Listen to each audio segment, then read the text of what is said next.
আজ এত টাকা কালেকশন করা হলো, কিছু মনে না করলে জানতে পারি আপনার হাদিয়া কত টাকা? ভাইরা আমার, আলহামদুলিল্লাহ, আল্লাহ শকর। প্রথম কথা হলো যে ওয়াজ মাহফিলে বা দিনই কাজে, এমনি তো আমি ওয়াজ মাহফিলে যাই না। আপনাদের এলাকারই ভাই, কি নাম ওনার, হানিফ ভাই বোধহয়, হানিফ ভাই, উনি আমাদের অফিসে লোক পাঠাইছেন। তিনি বলতেছেন যে আমাদের অফিস থেকে লোক নাকি বলছে যে আমরা এ মাহফিল করব।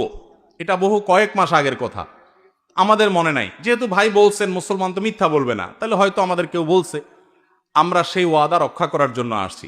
আসার ক্ষেত্রে আমি হানিফ ভাইকে আমার অফিস থেকে শর্ত দিয়ে দিছি যে মাহফিল করার পর আমাকে কোনো টাকা পয়সা, কোনো হাদিয়া দিবেন না, এই শর্তে আমি আসতে পারি। আলহামদুলিল্লাহ, ওনার সাথে আমার চুক্তি হয়েছে হানিফ সাহেবের কাছে, আমি খাবো না, কোনো হাদিয়াও নেব না। আলহামদুলিল্লাহ, আমি এখানে খানাও খাই নাই, হাদিয়াও নেব না, ইনশাল্লাহ চুক্তি করেই আমি আসছি।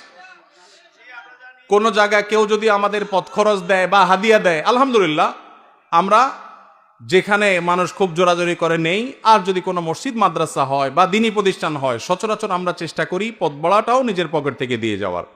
এটা যেহেতু প্রশ্ন খোঁচা মেরে করেই ফেললেন, সেই প্রসঙ্গে না বলা, হানিফ ভাই এখানে উপস্থিত আছে, সাক্ষী উপস্থিত আছে, ওনার সাথে চুক্তি করা হয়েছে। যেহেতু মাদ্রাসার মাহফিল, মাদ্রাসার জন্য দুনিয়ার টাকা উঠানো লাগতেছে, একটা মসজিদ নাই, বাচ্চাদের থাকার জায়গা নাই, তাহলে এখান থেকে আমার হাদিয়া নেওয়া লাগবে কেন? আলহামদুলিল্লাহ, আমার চলার মতো ব্যবস্থা আল্লাহ তাআলা আমাকে দিয়েছেন, যথেষ্ট দিয়েছেন।